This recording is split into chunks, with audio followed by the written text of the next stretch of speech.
Nice to see you all. Hope you've had a good morning so far with Maitreya Bandhu and Subhadramati and maybe Jnanavaca.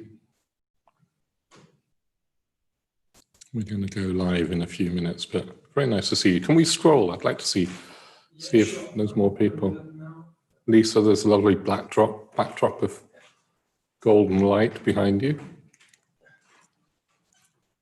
And David looked like you were in a Tibetan monk's robe. It's lovely peering into your little bedrooms and living rooms. Apart from Claire, you're outside somewhere beautiful.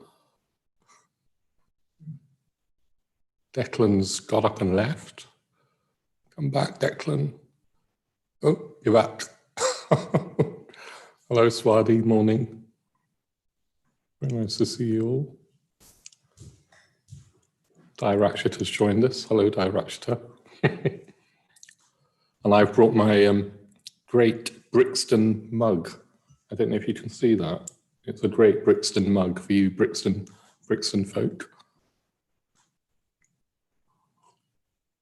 So we're going to go, we're going to start in a minute or two, but we'll let everybody arrive. Claire, is that a real backdrop, I wonder? And Amladana's here. Hello, Amladana. Lots of people I don't know. Really lovely to see faces that I don't know as well as the ones I do. Morning, Vidyasaki. Very good. Okay, so it's 10 o'clock, so I'm going to make a start. Just to say a very good morning to you, and I hope that you're well and truly on retreat by now and having a really positive time.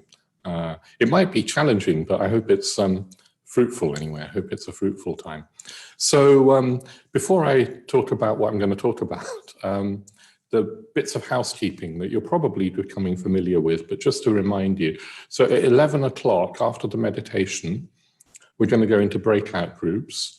And if you're from Sheffield, Dublin, Brixton or Cambridge, if you're not from the London Buddhist Centre, then you will need to press the link in the chat to take you to a breakout group for your local Sangha.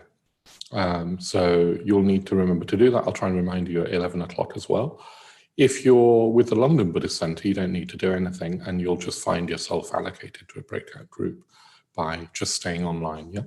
So remember to do that, otherwise you'll end up who knows where. And so I think that's probably the main housekeeping thing. So yeah, samadhi and prajna, that's what Maitreya Bandhu and Subhadramati have been talking about. Hopefully you've been following the 10 o'clock slots. I'm going to be building on that. So once again, perhaps to say that I'm not going to be teaching meditation from scratch in this this session. I'm going to assume that you're familiar with, or at least have been introduced to the mindfulness of breathing, the Metta-bhavana practices. But if you haven't, do still stick around. I think you'll get something from the session. So Maitreya Bandhu and Subhadramati have been talking about the Buddhist path in terms of samadhi and prajna. Actually, it's normally the threefold path is sila, samadhi, prajna, which is ethics meditation. And then prajna, which you could translate as wisdom, although Maitreya Bandhu has been saying, let's leave it untranslated. Prajna is what I want to talk about today, at least touch on, and then we'll see how we do. So I'll probably talk for 20, 30 minutes, and then we'll meditate. So the trouble with samadhi, which sometimes we've talked about as energized calm, is a beautiful, beautiful state. It's potentially a really fulfilling, rich, blissful state where you feel pleasure in the body, sometimes ecstatic pleasure, sometimes it's mild. You also feel joyous in your heart, you feel love and open-heartedness, and you can feel very expansive in your mind. Anyway, samadhi can range from mild little goosebumps and a sense of integration and coming together, wholeness, as we've been saying. It can range from a mild sense of this is great to something truly ecstatic. The trouble with samadhi is that it doesn't last. Even if you have a glorious experience in samadhi, very, very peaceful, lovely experience, when you come out of meditation, it'll have gone. It'll go. And we're back down to earth with sometimes a bump, I'm afraid. And the Buddhist path, if it was just about samadhi, it would be like living for those blissful kind of highs, but it doesn't transform you necessarily. It doesn't transform the rest of your life. It does actually have a good effect on your mind, but it doesn't transform the rest of one's life. You do keep coming back down to earth. Whereas prajna, excuse me, has a more lasting effect. It's potentially permanent. It's potentially not just even in this lifetime. Insights that we can gain through moments of prajna are said to never go away, even over lifetimes. And the premise of prajna is that there's a whole new dimension to our experience that's possible. Maybe we could say it's a whole new dimension to consciousness that's possible. A consciousness that we're really not normally aware of as existing at all. There's a potential in us that is completely other than what we're familiar with. Maitreya Bandhu talks about the acorn and the oak. He's talking about that sort of transformation. An acorn could never imagine that its potential is the oak. I mean, it's so different that how could an acorn even know that? Well, similarly, we're like little acorns. We have this side of enlightenment. We have no idea of what human consciousness is capable of. Our bodies won't necessarily be transformed, but the mind is capable of a whole other dimension of consciousness that we're not normally aware of at all. And prajna is about opening up to that, experiencing that, seeing that, realizing that. And when you glimpse prajna, and some of you will have had moments of glimpsing, maybe more than moments, of insight, of wisdom, when you have realizations, they're not just about your own mind. You realize something about the nature of all things. You realize something about the nature of reality. A Buddha has awakened not just to his own potential, but a Buddha is in touch with the way things are, the nature of all this thing that we call reality, which isn't a thing. So the premise of that is that we've got it very wrong, us unenlightened ones, and I'm hoping that you're unenlightened, as it were, have got it very wrong. We've got everything very wrong. We do not understand who we are, nor do we understand what the world is. And yet we think we understand, and that thinking that we understand is part of the problem. It's a delusion, and it keeps us trapped in this mundane round of life and death, and then rebirth and re-death.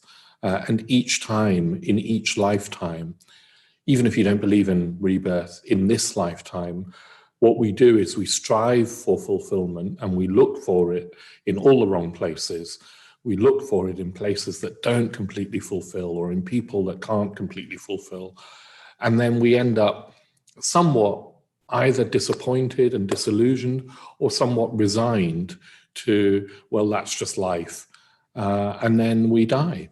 And that sort of story is repeated again and again and again for ourselves, and of course for billions of people all over the world. And what the Buddha taught is it doesn't have to be like that. The physical body will die, but consciousness is capable of a realization that's far more profound, far more real than we realize. So what keeps us deluded, what keeps us trapped is, well, it's easy to sort of say the words, but it's so deep-seated in us. It's like hardwired in us, in our bones. The root delusion is said to be that we believe that we are a fixed, independently existing self in a fixed, independently existing world. You could say that we believe that we're a real self in a real world, that there's a real me called Jnanavaca, and there's a real world out there consisting of things, objects, other people, that they're all somehow as they appear to be.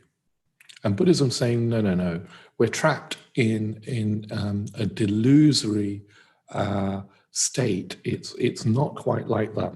I was thinking, I mean, when the Buddha was around, of course, there wasn't any technology, but I think if there was, if he'd known about virtual reality, I think he would have used that metaphor of virtual reality. He didn't know about virtual reality, he used the dream metaphor.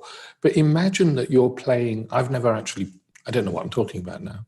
I've never played a virtual reality game, but imagine that you are playing some sort of virtual reality game, and there's a virtual world that I've put on some goggles and seen a little VR film, and it's incredible. It's so convincing that there's a world around you. You turn your head, it moves, etc. Imagine you're in a VR sort of game, and you've taken on a persona, an identity, and the sort of name of the game is "Can I Be Happy?" And you go around trying to be happy in the game, and it always ends in death. And what the tragedy is that you don't realize that you're in a game. You just don't realize that you're in a game. If you knew that you were in a game, you wouldn't take the knocks that happen so seriously. I wouldn't take the ups and downs of my life so seriously. I wouldn't take myself so seriously. I'd be able to play the game. In fact, I could change the rules of the game, and rather than call the game How to Be Happy, I'd say how to love, how to be kind, how to help others, how to alleviate suffering in this world. That's what the game would change to. That's what Milarepa did. Milarepa was no longer concerned about his personal well-being, as it were. He'd seen through the game. He'd seen through the fact that he wasn't this self that he thought he was. That's a construct, a mind-made construct that thinks that we're an independent, fixed entity. He knew that. He was part of the whole flow of reality, and reality is just a dance. We're part of that dance. And if we don't cling, if we don't try and hold on to me and to what I want, you can enjoy the dance. It won't always give you what you want, but it will be a dance. It's a bit like, the weather. I was on a little solitary retreat at Vajrasana a few weeks ago, and it rained pretty much constantly. And to be honest, I'd have liked it to be sunny. I'd have liked it to, be sunny. But I managed to just enjoy the rain. It was beautiful. If I stopped holding on to what I wanted, and if I didn't want something different, if it was just rain, it was beautiful, absolutely exquisitely beautiful, including the sound of the rain, the grasses in the courtyard, in the Sangha courtyard. If you've never been, it's very beautiful. They bowed down under the weight of the drops, which every time the light shone on those drops, sometimes the sun would come out. It was exquisite. It was exquisitely beautiful. If I let go of the concept that I wanted it to be sunny, do you see what I mean? Life is like that. It will rain. It will hopefully the sun will also shine. We can't hold on. It's the holding on that causes so much of our suffering. Now, a wisdom perspective is more than that, because I could say all of that and you could believe me, you know, rain and letting go and flowing and da da da. You could believe me, and still, I don't know, it could still feel like a sort of homily. Like you could be a secular materialist, as Maitreya Bandhu was talking about last night, and still believe, oh yeah, let's go with the flow. You can't change the weather, so let's just accept it. But wisdom is more than that. It's something transcendental, because when we let go of the holding on, consciousness does something magical. It expands into a dimension that is beyond time and space. There's something about human consciousness, maybe about everything, that isn't in time and space. It expands to a dimension where you recognize that self and other are not really separate. It expands to a dimension where bliss and infinite space and profound peace are always present. Love is just a natural outpouring. It expands to a space where you feel completely connected with everything in a way that you can't conceptualize, that we can't conceptualize. I mean, all concepts fall away, are inadequate to the way things really are. Reality is miraculous in a way that we don't have a clue about. When Milarepa does all these miracles, well, last night he did it with demons, but you know, you'll hear about stories where he can fly, he can multiply his body, etc. Something is being got at which is not literal. It's something to do with his mind. It's not in time and space. He's in contact with the way things are, and the way things are is best described as magical. Even ordinary things, a cup of tea, becomes wondrous if we let go of fixing in the way that we think.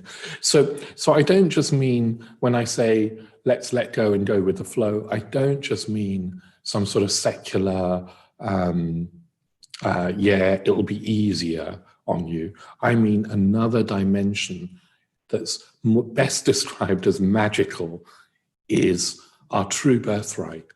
That's what life is.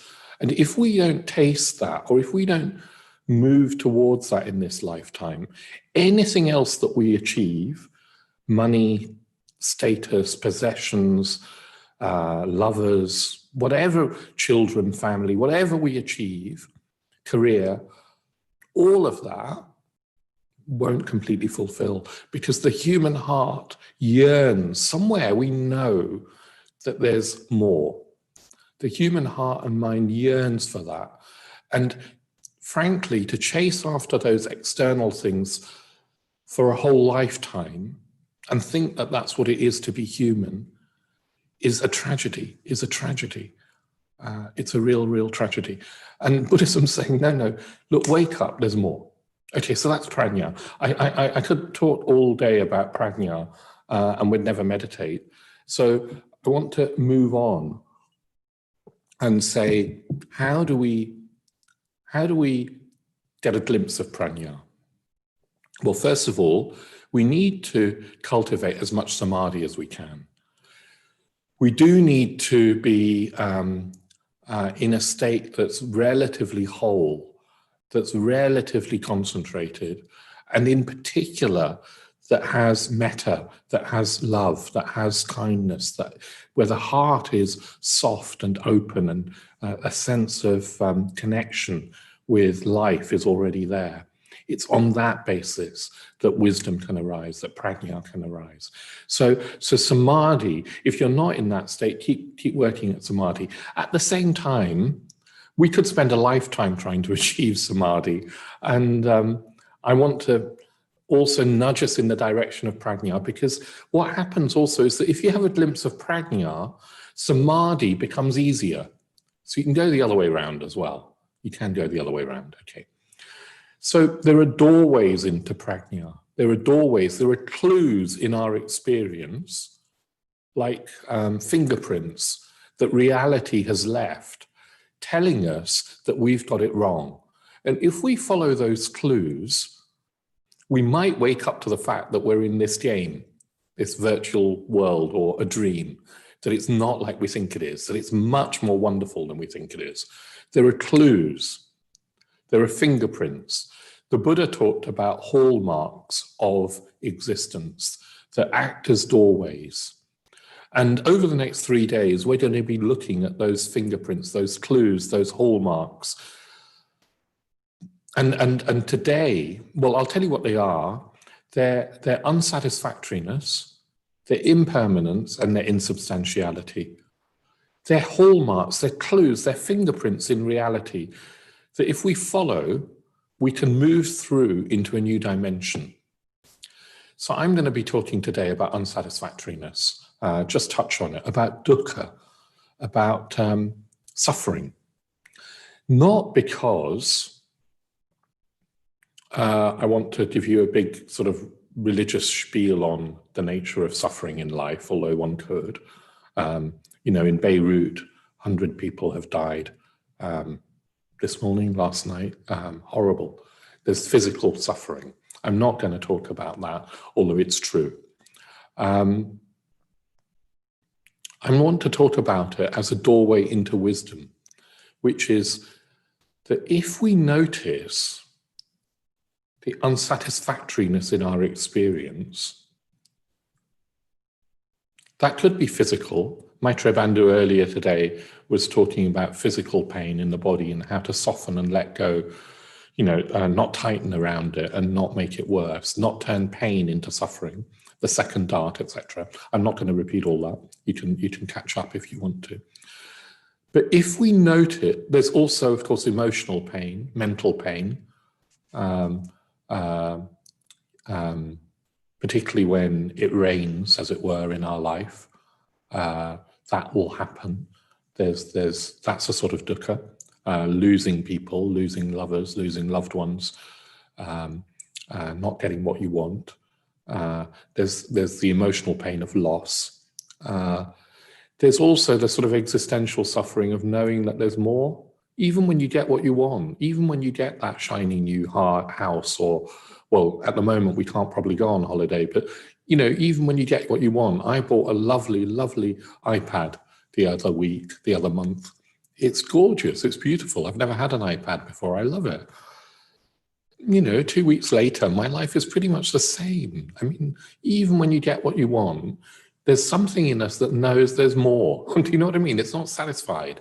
It's unsatisfied. It's yearning for complete fulfillment. So look for unsatisfactoriness. Now, if you look for unsatisfactoriness in meditation and you find it, say there's something in your experience that isn't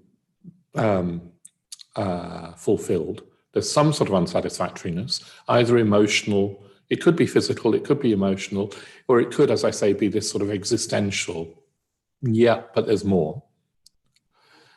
The clue then to move it into prajna is to notice that we're clinging. The unsatisfactoriness arises because we hold on. That somewhere we're clinging to a notion of how things should be, and reality hasn't matched up with our experience. Somewhere I want it to be sunny and it's raining. Do you see? And I'm clinging to, no, I want it to be other than it is. And that clinging is what causes the dukkha, the unsatisfactoriness. It's a counterintuitive notion. We think the unsatisfactoriness has just happened because of objective circumstances, and it's fine to rail against those. But actually, there's something counterintuitive going on. If we don't cling to life and want it to be other, if we don't cling to experience and want it to be other than it is, something opens up in consciousness. On this rainy retreat just a few weeks ago, I experienced moments where I was happier than I've ever been. It was just a very, very short retreat, and it rained, and it rained, and it rained. And I became happier and happier and happier as I let go of not just wanting it to be sunny, but ultimately we have to let go of wanting to be someone at all, wanting to be an identity, a fixed and separate me. Ultimately, all our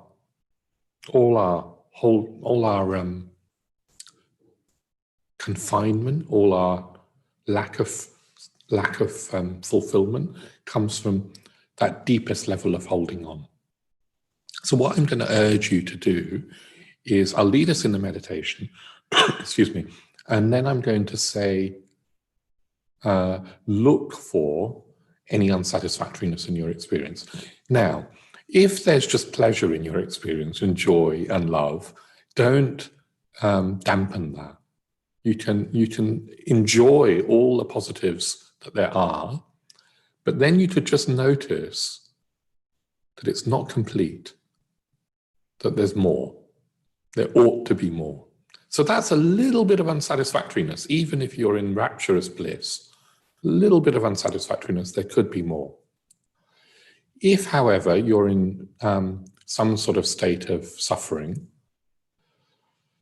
well, I won't go on about physical pain, but if it's physical pain, do what Maitreya Bandhu was doing. Notice it. Try not to push it away, because pushing it away is the same as clinging. It's just the reflex of holding on, pushing away. That's the same thing. That's clinging. Don't cling. See if you can notice it. Bring some tenderness to it and soften around it. Now, if it's emotional pain, if there's some hurt or, hurt, let's call it hurt, or anger or some sort of painful emotional state, see if we can, first of all, notice that, oh yeah, that's what's happening. And then see if you can let go of the story. There's always a story, they did this to me, or this happened to me, or life did this to me. There's always a story. Let go of the narrative, come back to the body, and feel where you can feel the hurt in the body. So, I don't know, I'm pointing to I don't know if you can see, I'm pointing to my sort of heart, the center of my chest, and I've also got a hand on my belly.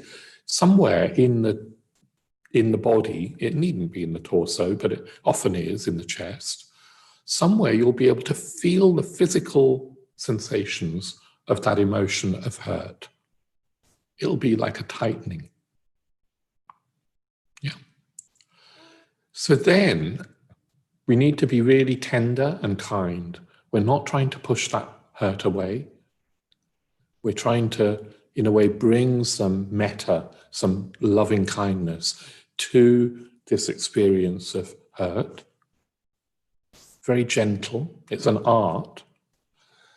But this is the prajna bit where also I'm going to ask you to drop in the reflection that this is caused by clinging, and look for, where am I clinging? Where am I holding on, or where am I pushing away? Where am I not allowing life to be what it is? Yeah? And see if you can soften that. If you can find the clinging, soften that, and see what happens. See what happens to the emotion, the hurt, the pain, whatever it is. See what happens. And if something, you can't make it happen. You can't say, oh, I suddenly want to experience transcendental bliss. Just let go of the clinging and see what happens. But in the back of your mind, You could just have a subvocal thought. It's clinging that causes dukkha. Clinging causes dukkha. I don't know if that makes sense. Nod or say, you can't say anything, nod. That's right, nod or raise your hand. So that's what we're going to, that's thanks. I've seen some hands and nods, and so I'm going to assume that that applies to all, however many we are. We're going to give it a go. We're going to sit with our experience with as much kindness, tenderness, and samadhi as we can. I'll lead us into that. Then we're just going to question our experience and see if there's anything unsatisfactory, painful about it. And we're not going to push the pain away. We're not going to do that. We're going to investigate it. And the investigation is let go of any story, stay with the body, stay in the physical, and then look for where am I holding on or pushing away? Where am I clinging? Where am I tightening emotionally or physically or both? And then seeing if you can soften and seeing if subvocally you can have the teaching that it's the clinging that causes the dukkha. Yeah, that's what we're going to do. And that's what the Buddha realized under the Bodhi tree, that clinging caused dukkha, and it can lead to complete liberation. So if that happens, well, you can tell your group about it at 11 o'clock. Okay. So let's make ourselves comfortable. I might read a poem as well by Rumi, and I'll probably post it in the Slack Poetry Lounge somewhere later.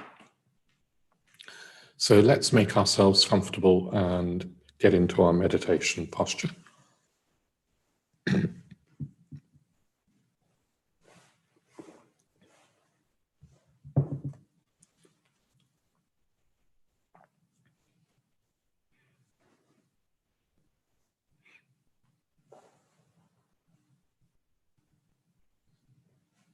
So making sure you're comfortable.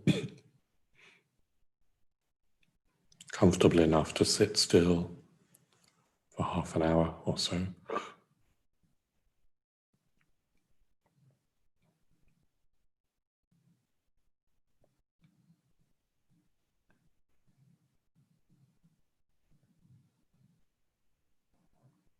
Let's begin by just noticing the sounds you can hear around you. My voice, but other sounds that you might hear.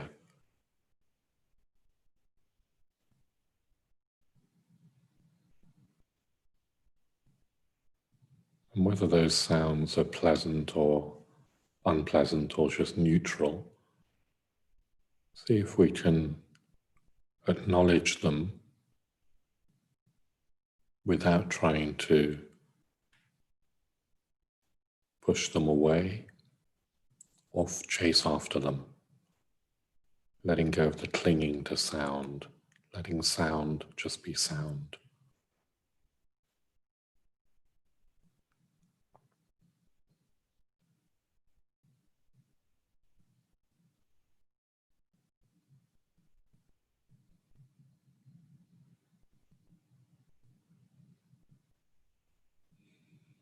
And then as we turn inwards, see if we can decide to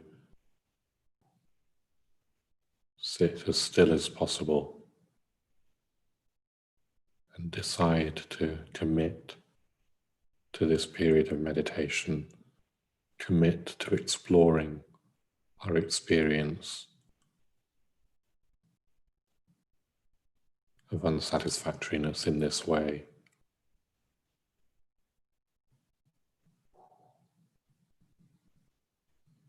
If you want to, you can bring to mind the Buddha or a symbol of the Buddha's enlightened mind.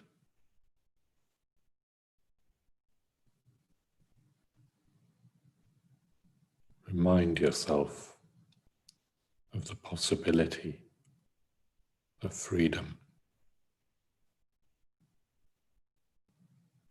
Have confidence in that possibility of freedom.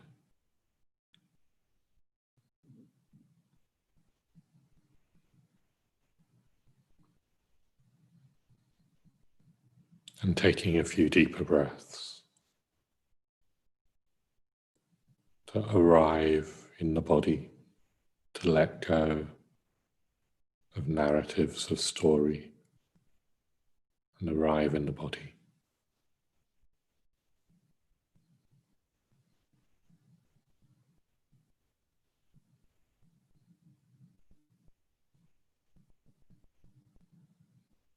And feeling the ground, the floor under you, and the support of the chair or cushion.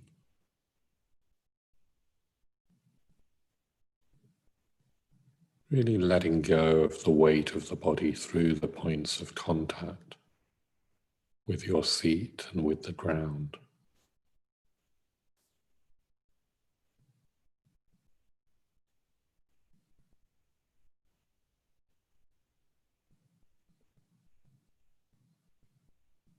So as if we're a great tree with roots going deeper and deeper into the earth. Send down those roots into the earth, into the ground.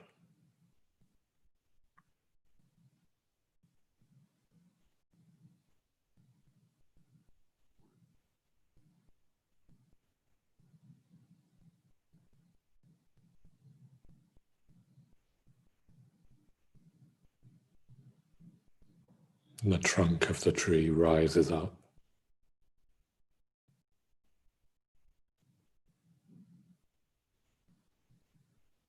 The trunk of the body rises up. The crown of the head lifted towards the sky.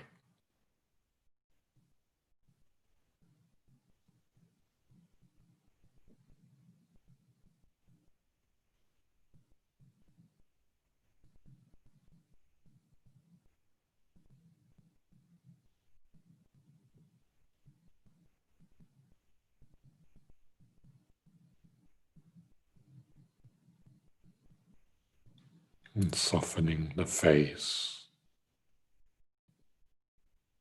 holding on in the face, letting it just go.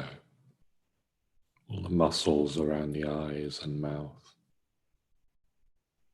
Imagining the brow becoming smooth. Softening.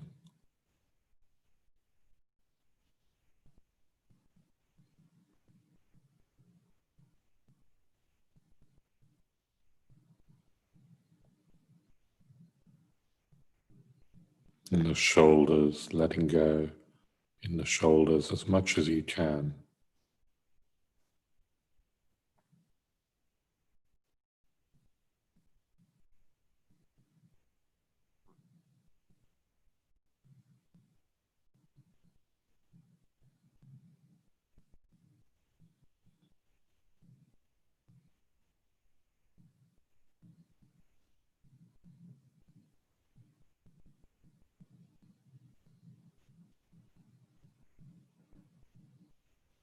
And becoming aware of the movements of the breath in the belly and in the chest. The sensations of the breath.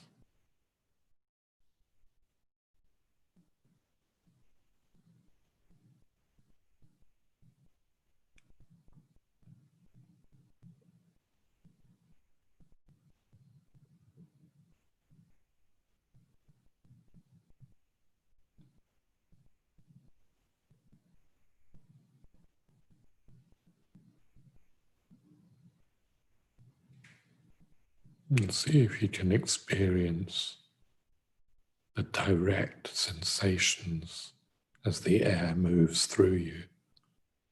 Not an idea of breath, an idea of in-breath or out-breath, see if you can notice the direct sensations, moment to moment.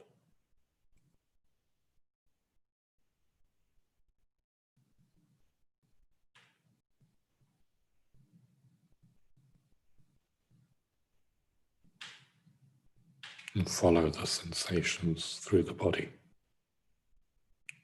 as the breath comes in and out.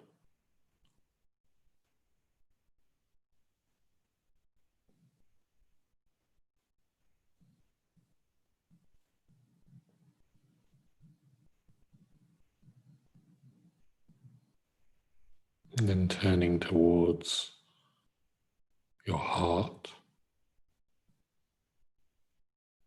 just noticing how you are in yourself.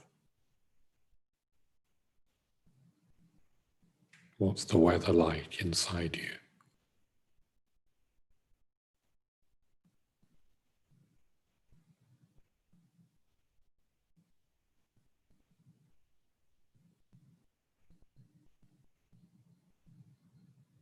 And however you are, even if you don't know how you are, or if there's not much going on,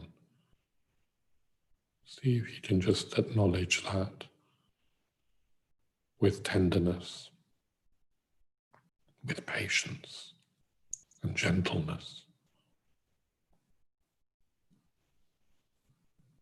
A sense that it's okay to be however you are.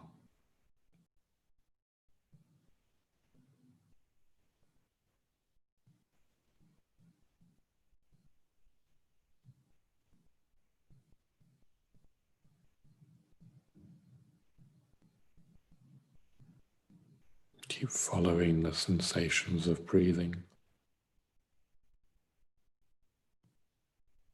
Keep in touch with a gentleness in your heart, a tenderness towards your experience.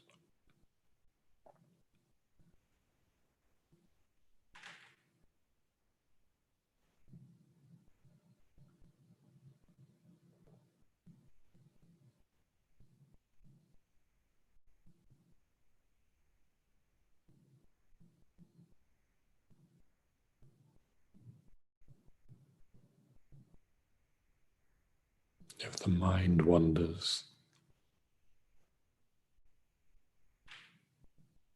don't worry about it. Just bring yourself back to the breath, to the body, with patience and gentleness and persistence.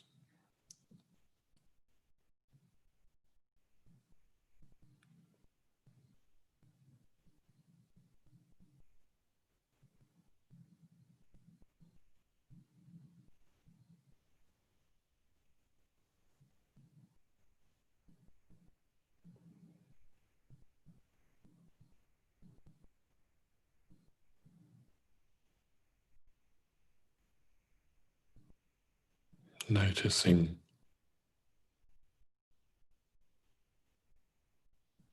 any unsatisfactoriness, any dukkha in your experience, whether it's in the physical body or whether it's an emotional pain, or whether it's just a sense of not having complete fulfillment, just noticing any sense of lack or unsatisfactoriness.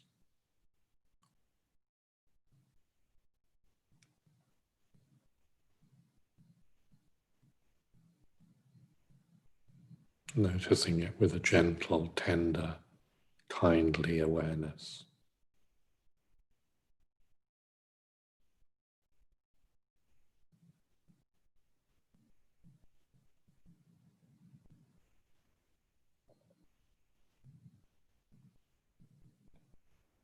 And turning towards it, not turning away, turning towards it.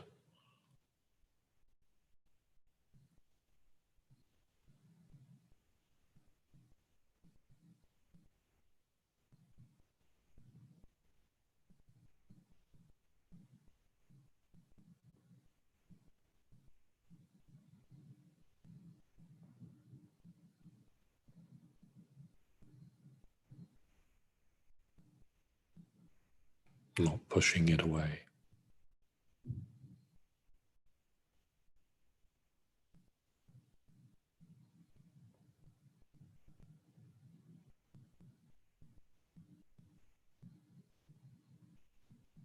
And if there's a story in your mind associated with the dukkha, noticing that and then letting it go. It's just a story, a construct. Come back to the body and its sensations and the breath.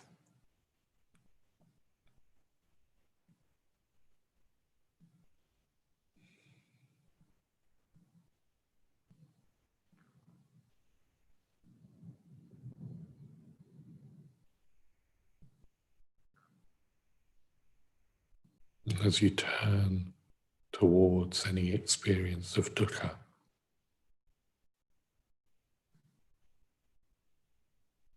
see if you can soften around it.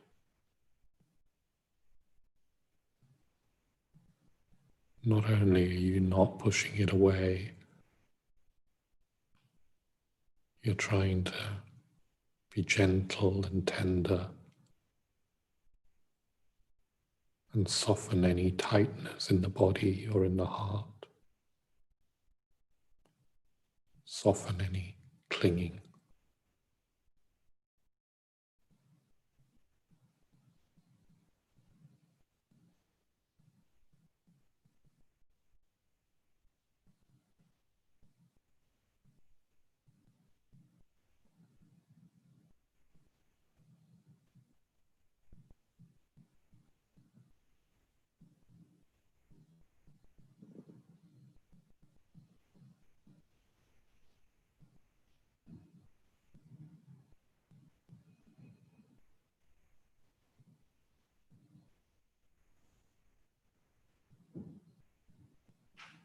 With as much tenderness and open-heartedness, with as much metta as you can, you stay with your experience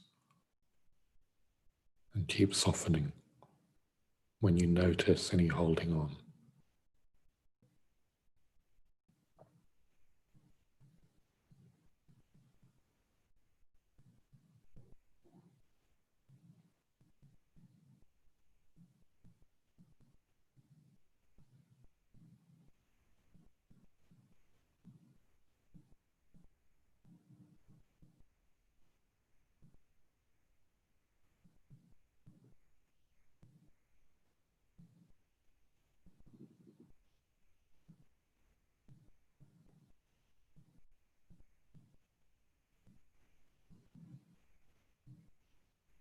And if there's pleasure in the body or in the mind, noticing that, welcoming that, but also having a sense that there's more that's possible.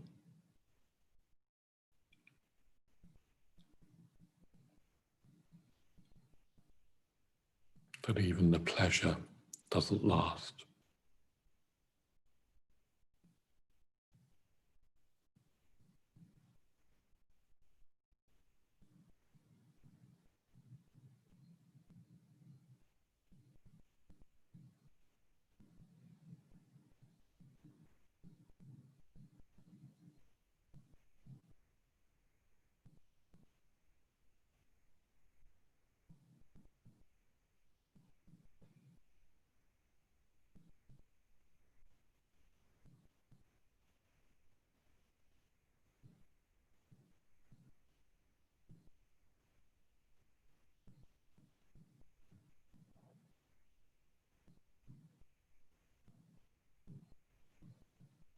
Looking for a sense of spaciousness and lightness in your experience as you let go,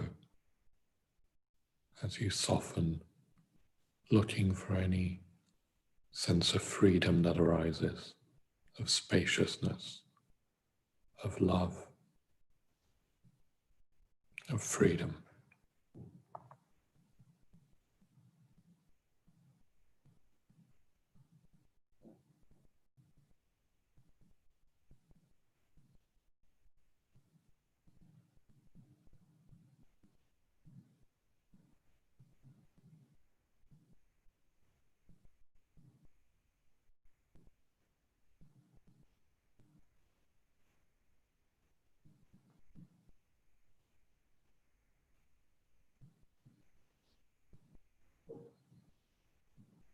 And if there is a sense of spaciousness, letting go into it, letting it grow.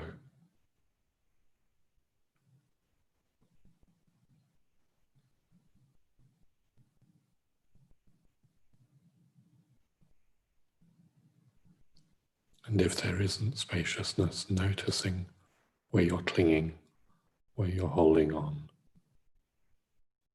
noticing that clinging causes dukkha.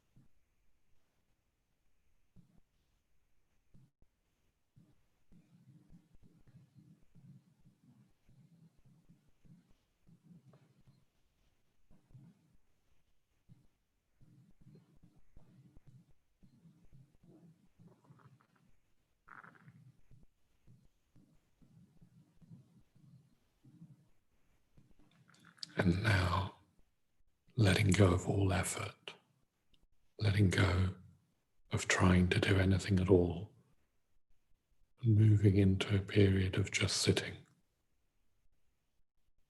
nothing to do, just sitting.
In the driest, whitest stretch of pain's infinite desert,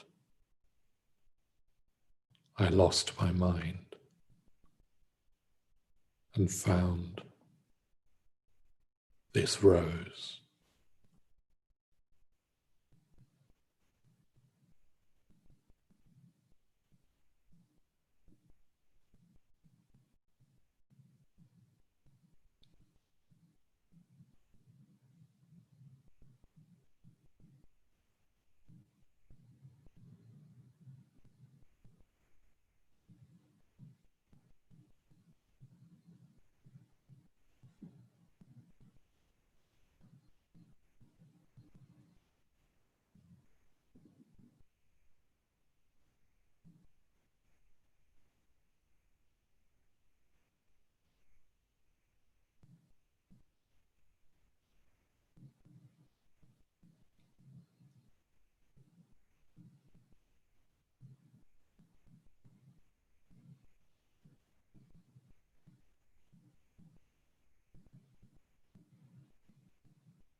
in the driest, whitest stretch of pain's infinite desert, I lost my mind and found this rose.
Good, well done.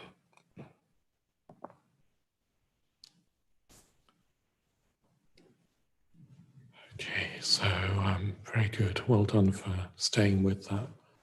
And in a way, it's, well, pranya practice, just like samadhi practice, is a lifetime's practice.